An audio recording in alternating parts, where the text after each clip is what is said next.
Je m'appelle Léa Bernard. J'ai 30 ans. Et le jour où mon père a décidé de célébrer le fait de me mettre à la porte de chez lui, il l'a fait comme s'il inaugurait un grand centre commercial. Je me suis garée dans l'allée pour récupérer mon dernier carton et j'ai vu une banderole géante en vinyle tendue sur le garage avec de grosses lettres rouges. Bon débarras la pique assiette. Ne reviens jamais. Le barbecue fumait. De la vieille variété française hurlait dans les enceintes. Les gens riaient comme si c'était une sorte de fête nationale du quartier. Depuis la terrasse, une voix avinée a crié qu'une femme de 30 ans sans vraie carrière devrait avoir honte de vivre au crochet de ses parents. Une autre voix a hurlé que ma pauvre famille m'avait portée à bout de bras assez longtemps. Puis quelque chose a frappé le côté de ma voiture. Une merguez grasse. Quelqu'un a hurlé, « Tiens, voilà ton dernier repas gratuit, l'a raté. » Même les enfants pointaient du doigt. Je suis restée là, serrant mes clés si fort qu'elles s'enfonçaient dans ma paume. Et le plus étrange était ceci. Personne là-bas ne pensait mentir. C'était l'histoire qu'ils s'étaient racontée si souvent. Ils y croyaient. Je ne me suis pas disputée. Je n'ai pas pleuré. Je suis entrée, j'ai ramassé le dernier carton d'archives dans la buanderie, je suis ressortie et j'ai pris une photo de la banderole avec tout le monde grimaçant de joie en dessous.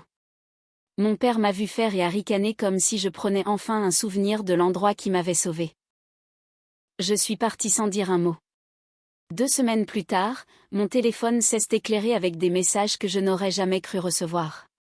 Parle-moi maintenant. Rappelle-moi, je t'en prie. Je t'en supplie. La version que ma famille racontait à tout le monde était simple, propre et humiliante d'une manière que les gens adorent parce qu'elle leur permet de se sentir supérieurs. J'avais 30 ans, divorcée avant même d'être mariée parce que mes fiançailles avaient capoté. Je travaillais sur un ordinateur portable, vivant chez mon père, et j'étais censée dériver dans la vie pendant que tout le monde me portait. Cette histoire passait très bien lors des repas de famille, dans les allées du voisinage et sous les publications Facebook où les gens adorent taper des choses comme l'éducation à la dure, ça fonctionne. Et peut-être que ça va enfin la faire grandir. La vérité était plus complexe, plus silencieuse et bien plus utile pour eux si personne ne la disait jamais tout haut. J'étais revenue habiter chez mon père 3 ans plus tôt après que son entreprise d'enseigne ait commencé à perdre énormément d'argent.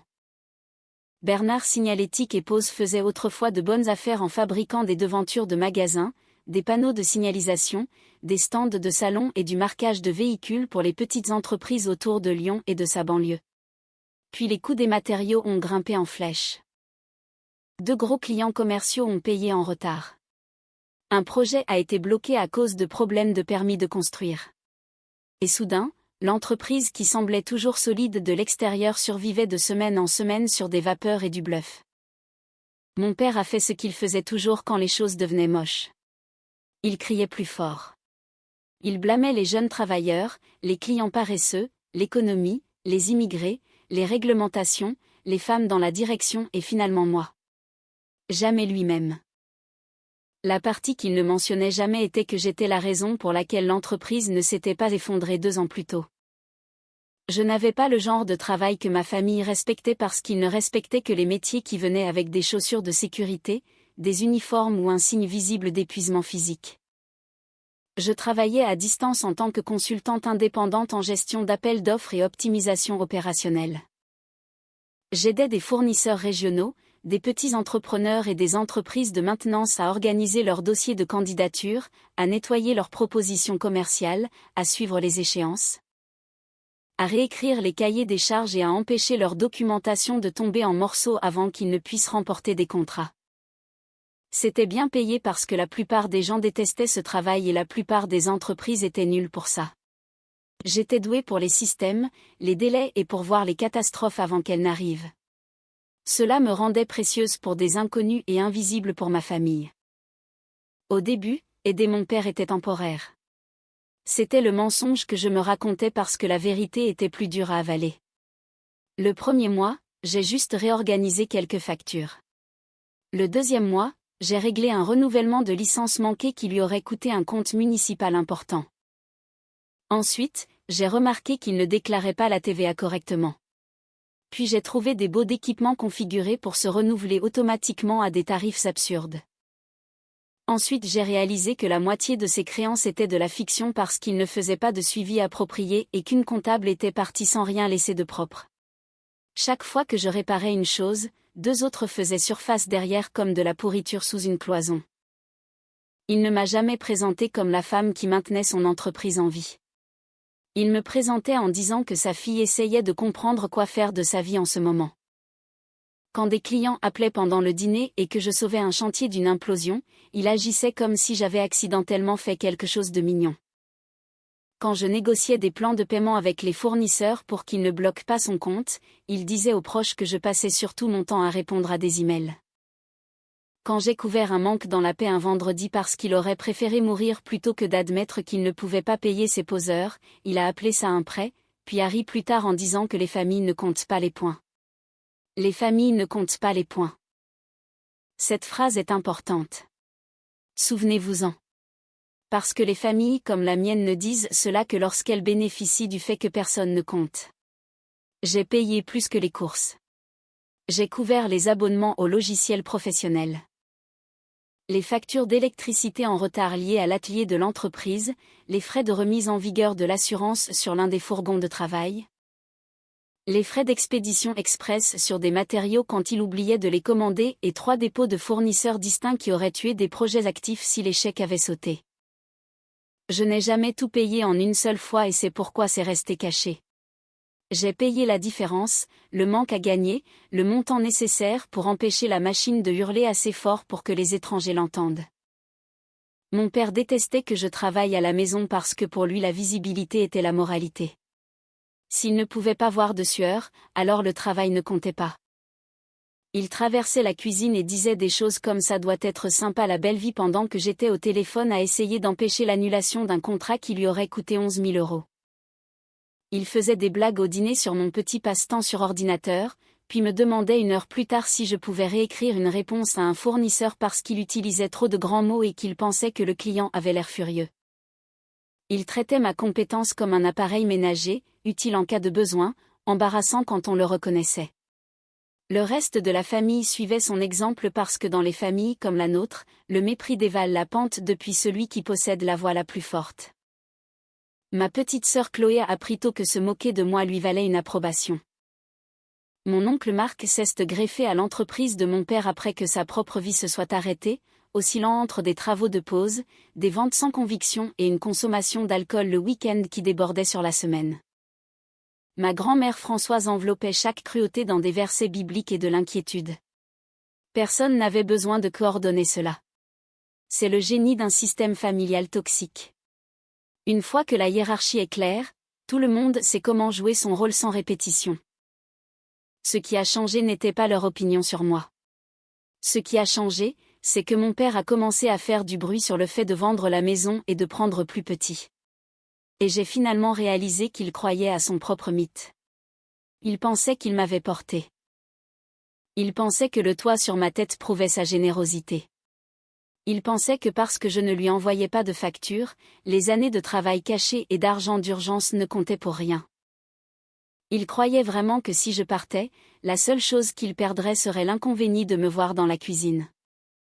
Puis un vendredi soir, je l'ai surpris dans le jardin en train de dire à mon oncle et à un voisin qu'il envisageait de me donner 90 jours pour partir parce que peut-être que toucher le fond ferait enfin une femme d'elle.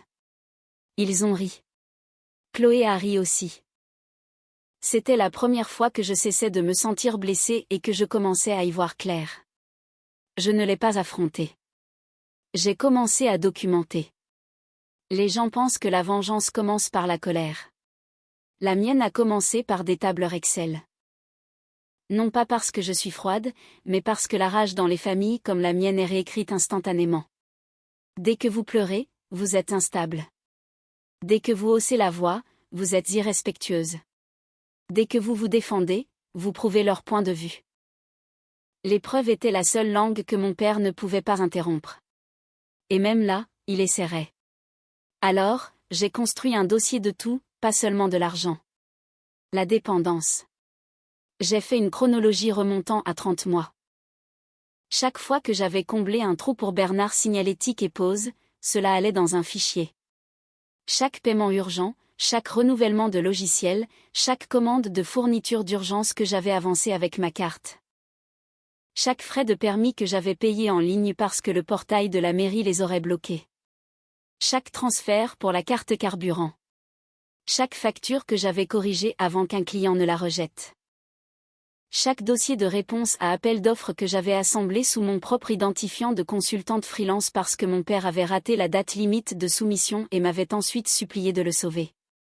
Chaque SMS où il disait « Peux-tu juste t'occuper de ce petit truc ?» Chaque message vocal de mon oncle me demandant si je pouvais envoyer quelques centaines d'euros pour empêcher la saisie du fourgon avant lundi. Chaque message de ma sœur me demandant de lui avancer son loyer parce que papa disait que les temps étaient durs et qu'elle me rembourserait après un contrat d'influenceuse. Chaque fois qu'elle ne le faisait pas. Le total après 3 ans m'a fait me reculer sur ma chaise et fixer l'écran. Ce n'était pas juste beaucoup. C'était grotesque. Le soutien à l'entreprise seul avait dépassé les 105 000 euros si l'on incluait les choses que j'avais payées directement et les choses que j'avais empêchées de devenir des pertes catastrophiques. Le soutien personnel à la famille poussait le chiffre encore plus haut. Le chiffre réel était plus difficile à calculer car le travail non rémunéré n'a pas de reçu évident. Combien vaut le fait d'empêcher une entreprise familiale de se noyer dans la stupidité administrative? Combien vaut le fait d'intercepter l'avis d'imposition avant que l'État ne gèle le compte? Combien vaut le fait de savoir que chaque dîner calme dont il profitait venait de quelqu'un d'autre restant éveillé jusqu'à 2 heures du matin pour réparer ce qu'il avait cassé? J'ai imprimé les chiffres quand même. À peu près au même moment, j'ai reçu une offre d'un client régulier en Haute-Savoie. Pas exactement un emploi à temps plein, mais un long contrat avec assez de stabilité pour que je puisse déménager, louer un endroit à moi et arrêter de construire ma vie autour de gens qui ne m'aimaient que quand j'étais utile et invisible.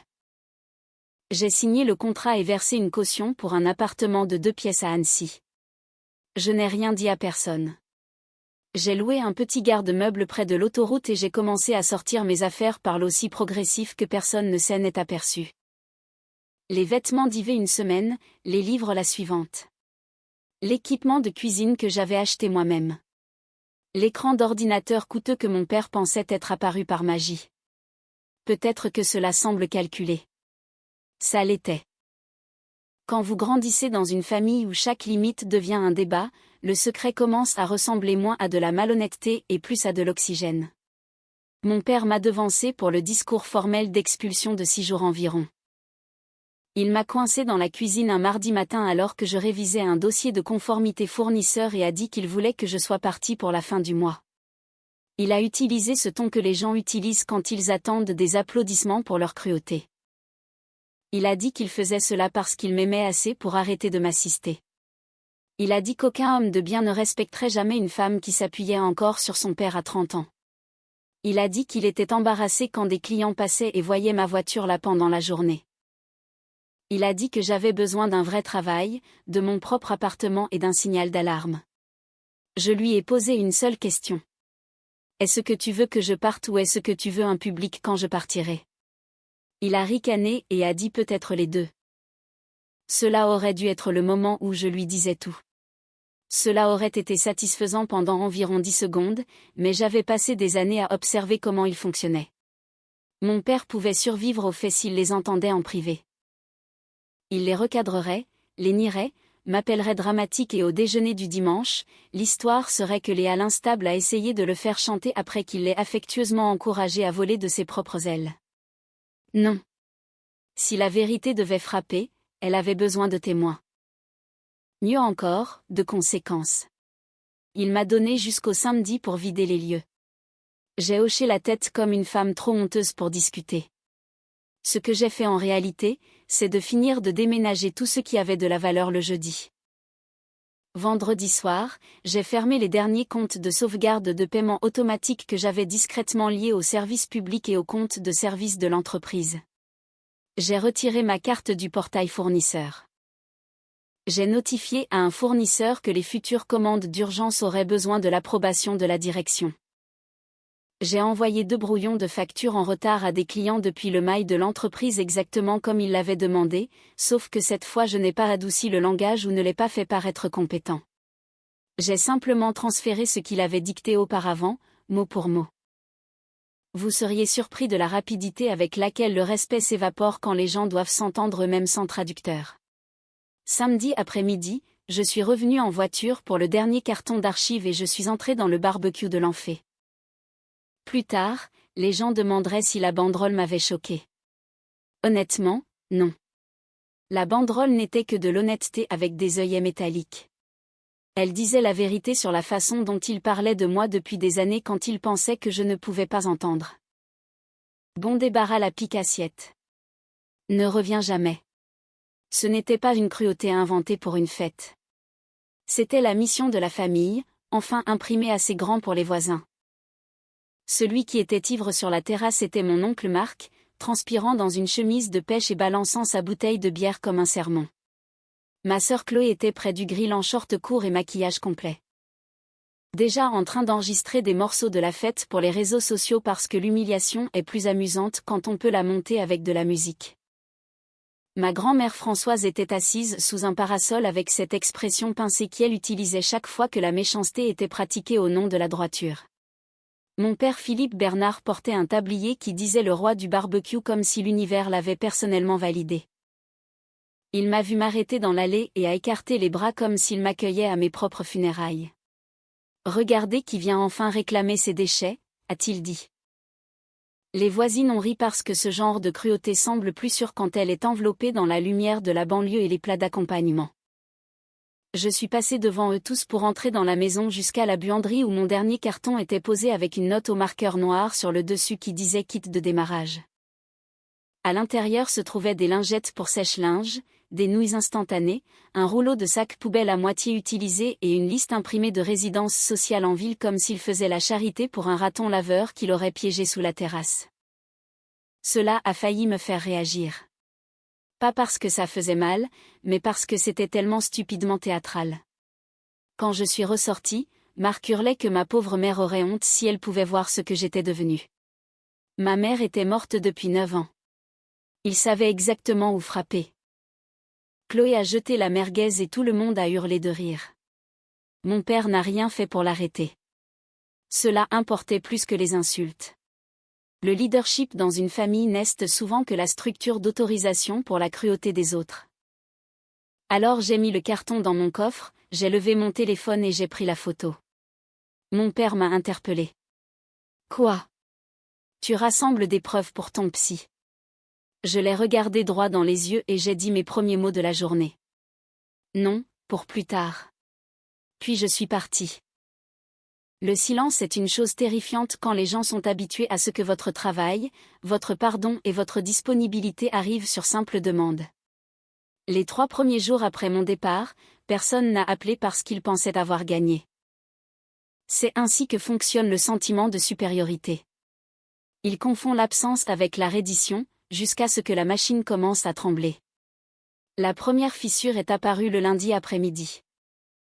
L'un des clients municipaux de mon père a rejeté une nouvelle soumission de permis parce que l'attestation d'assurance jointe au dossier avait expiré. Normalement, j'aurais vu l'avis, appelé le courtier, forcer une mise à jour le jour même et renvoyer le dossier avant que quiconque ne panique. Cette fois, le mail est resté dans la boîte de réception jusqu'à ce que le client mette mon père en copie directe avec les mots « Dernier délai avant réaffectation du marché ». Il m'a appelé une fois. J'ai laissé sonner. Mardi, l'abonnement au logiciel de gestion de projet s'est arrêté parce que la carte de secours dans le dossier était partie et que la carte principale a été refusée. Cela signifiait que les bons de travail, les mesures, les dates d'installation et les notes sur les matériaux sont devenus inaccessibles jusqu'à ce que quelqu'un règle la facturation. Mon oncle a appelé 3 fois. Pas de message vocal. Ma sœur m'a envoyé un seul SMS. Papa dit, arrête de faire ta drama et connecte-toi. Mercredi matin, la compagnie d'électricité a laissé un avis de coupure sur le compte de l'atelier. Je le sais parce que mon père m'a appelé à 7h12 du matin pour la première fois depuis des mois en utilisant la voix qu'il réservait habituellement aux banquiers. Léa, ma chérie, rappelle-moi quand tu auras ça. Il y a une certaine confusion avec le compte d'électricité. Je pense que peut-être ta carte était encore liée d'une manière ou d'une autre. On peut arranger ça. Confusion. J'ai presque admiré l'audace. Le jeudi, les messages ont changé de ton. Mon oncle a envoyé un message vocal confus bafouillant moins que d'habitude, ce qui signifiait qu'il avait vraiment peur. Il a dit qu'il ne pensait pas ce qu'il avait dit à la fête et que je savais comment il devenait quand il buvait. Et est-ce que je pouvais s'il te plaît juste aider pour le paiement du fourgon parce que si l'entreprise perdait la pause de signalétique prévue pour vendredi, tout le monde souffrirait. Tout le monde. Ce mot que les systèmes familiaux adorent par-dessus tout après avoir isolé une cible. Soudain, c'est tout le monde. Je n'ai toujours pas répondu. Vendredi, c'est le jour où l'histoire a éclaté. Chloé a appelé en pleurant, ce qui m'a tout de suite indiqué que le problème était passé du désagrément professionnel à l'inconfort personnel. Elle ne pleurait jamais pour des principes. Elle pleurait pour le désordre. Elle a dit que papa était de très mauvaise humeur. Que l'oncle Marc blâmait tout le monde. Et que grand-mère disait que Dieu punissait la maison pour son orgueil. Elle a dit qu'elle avait besoin que je lui envoie 600 € par virement parce que son institut de beauté avait réduit ses heures et qu'elle était courte pour le loyer et que papa avait promis de l'aider. Mais apparemment il y avait un problème avec la paie et elle était si stressée et est-ce que je pouvais s'il te plaît ne pas en faire toute une histoire.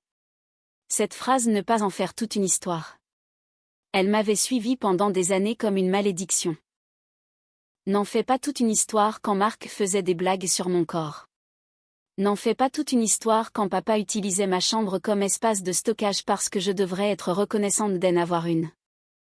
N'en fais pas toute une histoire quand Chloé empruntait de l'argent et oubliait de rendre.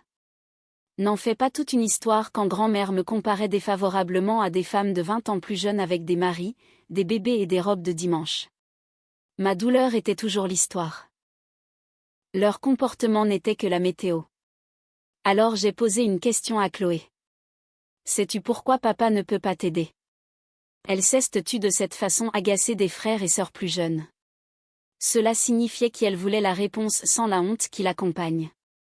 Non, a-t-elle dit.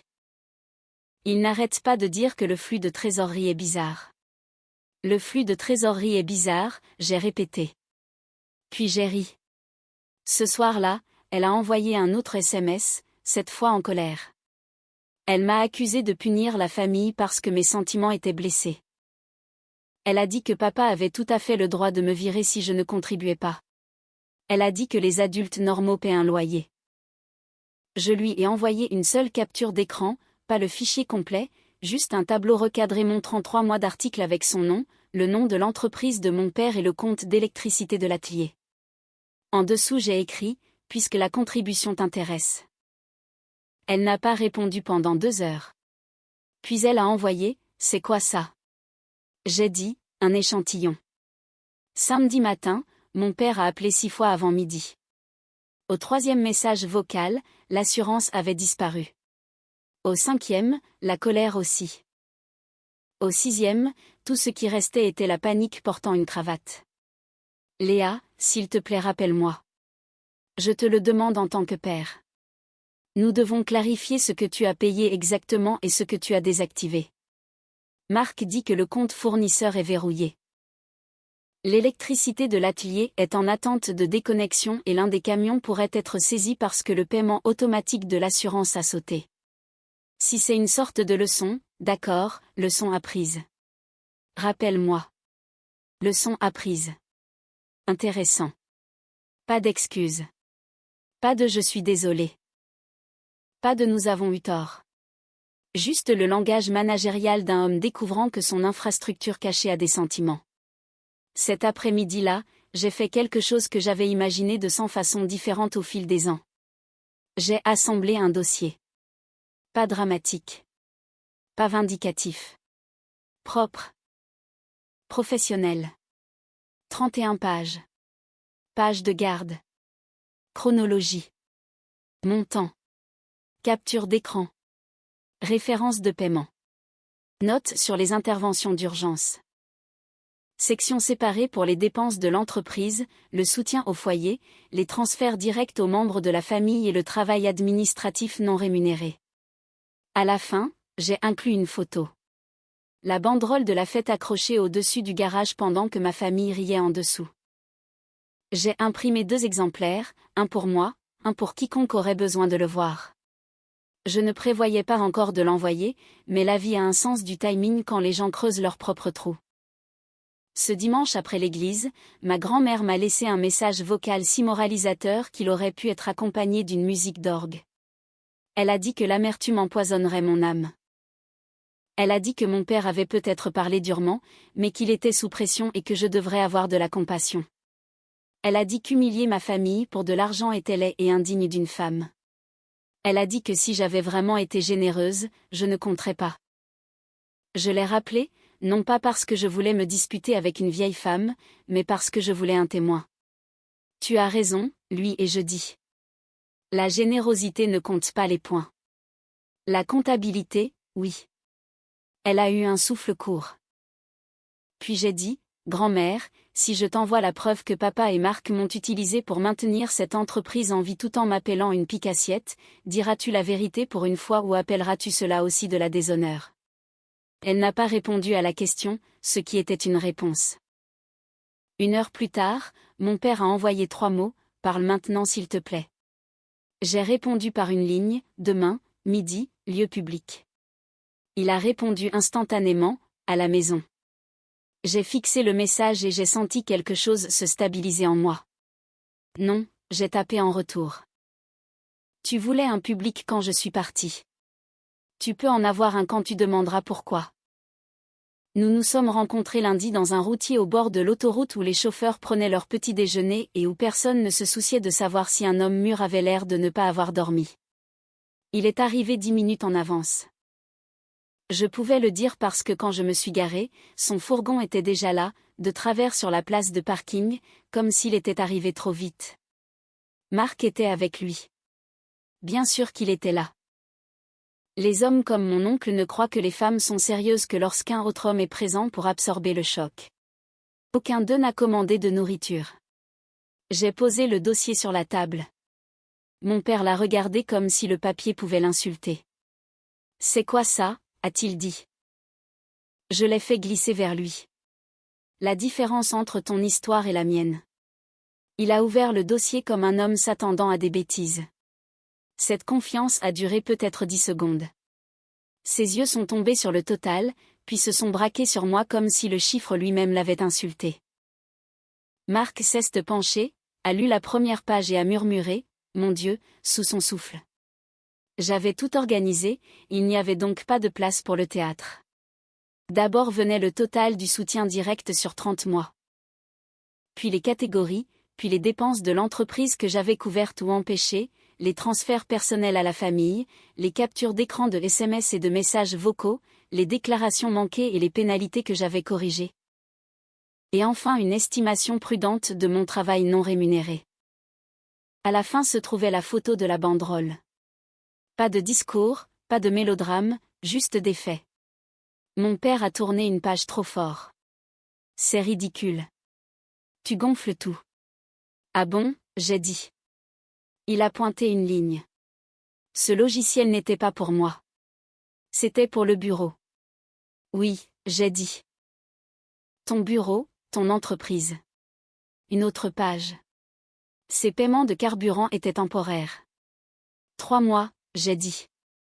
Et tous les 3 après que tu m'aies dit que la paix était assurée. Marc était déjà devenu pâle. Puis mon père a saisi l'argument le plus sûr. Les familles cèdent. Cela ne veut pas dire que tu as le droit d'agir comme un agent de recouvrement. Intéressant, j'ai dit. Quand j'habitais dans ta maison, tu appelais ça du parasitisme. Mais quand tu vivais de mon argent, c'est devenu la famille. Il a baissé la voix. Ne fais pas ça ici. Tu veux dire avec des témoins, et je demandais. C'est toi qui m'as appris ça. Marc a tenté sa chance. Léa, ma chérie, j'étais ivre à la fête. Je ne pensais rien de tout ça. Je l'ai regardé. Tu ne t'es pas excusé quand tu as dégrisé. Tu t'es excusé quand le logiciel a été coupé. Il n'avait pas de réponse. Mon père a changé de tactique. Très bien. Disons que tu as aidé plus que nous ne le réalisions. Tu vivais quand même dans ma maison à 30 ans. Elle était là. Sa religion tout entière. Le logement effaçait chaque dette que je lui devais. Alors j'ai dit, si j'avais payé un loyer au prix du marché à un étranger et gardé mon argent loin de ton entreprise, tu aurais perdu cet atelier il y a 1 an et demi. Si je t'avais facturé comme un client pour tout ce que j'ai réparé, tu serais en faillite. La seule raison pour laquelle tu as pu m'appeler une pique-assiette, c'est parce que je t'aimais silencieusement. Cela a frappé plus fort que le chiffre. Il a encore tourné les pages jusqu'à ce qu'il trouve la photo de la banderole. Sa posture a changé. Pas de remords. Une évaluation des risques. Tu as pris ça pour faire pression, a-t-il dit. Non, je l'ai pris parce que je savais que tu prétendrais que ce n'était pas si grave. Marc cesse de frotter le visage. Alors, et maintenant? Qu'est-ce que tu veux? Rien, j'ai dit. C'est la partie que vous ne comprenez toujours pas, j'ai déjà payé. J'ai juste fini. La mâchoire de mon père s'est serrée. Tu ne peux pas partir et laisser tout s'effondrer à cause d'une rancune. J'ai répondu calmement. Je ne suis pas parti à cause d'une rancune. Je suis parti parce que ton irrespect a fini par coûter plus cher que ma loyauté. Cela l'a fait taire pendant quelques secondes. Puis il a posé la vraie question. Combien de tout ça peux-tu remettre en marche? Pas, est-ce que tu vas bien? Pas, nous avons eu tort. Juste les opérations. J'ai répondu honnêtement. Certaines choses peuvent être réparées. D'autres non. Quelques comptes fournisseurs pourraient rouvrir avec des dépôts. L'électricité de l'atelier peut probablement rester allumée si tu la paies. L'assurance du camion coûtera plus cher maintenant. Et au moins 2 clients sont déjà perdus parce que personne n'était là pour réécrire tes emails en français professionnel. Cela l'a piqué plus vivement que l'argent. Tu apprécies ça, a-t-il dit. Non, j'ai dit que j'aurais apprécié que tu le remarques avant qu'on en arrive là. Puis il a essayé la voix du veuf éploré. Il a dit que la vie avait été dure depuis que ma mère était morte. Il a dit qu'il avait commis des erreurs. Il a dit que nous ne devrions pas être assis ici comme des ennemis. J'ai presque cru à la forme, mais pas au fond. La douleur l'expliquait, mais elle ne l'excusait jamais. Nous faisons cela comme des ennemis, j'ai dit, parce que tu as organisé une fête quand tu pensais que tu n'avais plus besoin de moi. La douceur a disparu. Alors, qu'est-ce que tu veux? Des excuses. Cela le dérangeait plus que tout. Puis il a fait son dernier mouvement. Il a énuméré tous les autres. Grand-mère, Chloé, Marc. Leurs besoins étaient censés redevenir mon devoir. J'ai sorti une deuxième enveloppe et je l'ai posée à côté du dossier. À l'intérieur se trouvait une liste de comptables, un service de résolution fiscale, un programme d'aide aux services publics et un avocat spécialisé dans les petites entreprises. C'est quoi ça? Des ressources, j'ai dit. C'est tout ce que je propose. Je me suis levée. Il m'a arrêté avec une dernière menace. Si tu pars maintenant, n'espère pas revenir quand les choses iront mieux. J'ai ramassé mes clés. Papa, la seule raison pour laquelle les choses sont allées mieux dans cette famille, c'est parce que j'étais debout derrière toi en train de pousser. Puis je suis partie. Je pensais que cette réunion était la fin. Ce ne l'était pas. Quand vous cessez d'être la poutre de soutien cachée dans une famille toxique, l'effondrement arrive par étapes. Quelques jours plus tard, ma grand-mère a appelé non pas pour s'excuser, mais pour négocier. Elle a dit que tout le monde s'était mal comporté, ce qui en langage familial signifie que la personne avec des preuves est priée de partager la faute avec les personnes qui ont causé les dégâts. Elle voulait que je revienne pour une discussion calme entre chrétiens. J'ai demandé si la banderole avait été chrétienne. Elle a ignoré cela et est passée aux problèmes commerciaux. Un camion avait été immobilisé parce que l'assurance avait expiré. Un client retenait le paiement. Si l'entreprise échouait, elle a dit que cela blesserait toute la famille. C'était déjà le cas. Puis elle a utilisé ma mère. Elle a dit que maman détesterait cette division. Cette phrase me brisait autrefois. Cette fois, non. Non, j'ai dit. Maman détesterait que sa fille soit humiliée en public par des gens qui vivaient à ses crochets. Pour une fois, ma grand-mère n'avait rien de prêt. Puis Chloé a débarqué à mon appartement à Annecy. Elle avait l'air épuisée, dépouillée de tout le vernis qu'elle portait habituellement comme une armure. Au début, elle a parlé de tout et de rien, mais elle a fini par admettre la vérité. L'entreprise de papa tombait en morceaux. Marc avait raté des journées de travail. Une imprimante grand format avait été vendue. Grand-mère était furieuse à cause de l'argent. Et papa n'arrêtait pas de dire que tout pourrait être arrangé si je cessais d'être têtu. Puis elle a dit quelque chose qui importait. J'ai été horrible avec toi. Pas d'excuses, pas de mise en scène, juste la phrase. Elle a admis que le coup de la merguez était dégoûtant. Elle a dit qu'elle y avait participé parce que papa était content et qu'elle voulait être du bon côté pour une fois. Puis elle a dit la partie qui a changé ma vision des choses. Quand tu étais là, il dirigeait la plupart de ses attaques contre toi, a-t-elle dit. Maintenant que tu es parti, il se retourne contre tout le monde. C'était le système en une phrase. Les familles comme la nôtre restent stables en sacrifiant une personne à la tension. Retirer cette personne et le poison se propage. Je lui ai demandé si elle avait vraiment cru un jour que j'étais une pique-assiette. Elle a baissé les yeux. Non, je savais que tu aidais. Je ne savais juste pas à quel point. Et si j'admettais que papa mentait, tout dans cette maison devenait effrayant. Lâche, honnête, humain, pas assez pour tout effacer, mais toujours plus de vérité que je n'avais entendu de n'importe qui d'autre. Je l'ai laissé rester une nuit. Mon père, pendant ce temps, est allé dans la direction opposée. Il m'a envoyé un email intitulé Proposition de résolution familiale, m'offrant un rôle de contractuel de 90 jours pour stabiliser les opérations. La rémunération pourrait être discutée plus tard une fois que le flux de trésorerie se serait amélioré. En bas, il a écrit que cela me donnerait aussi une chance de réparer la confiance. Réparer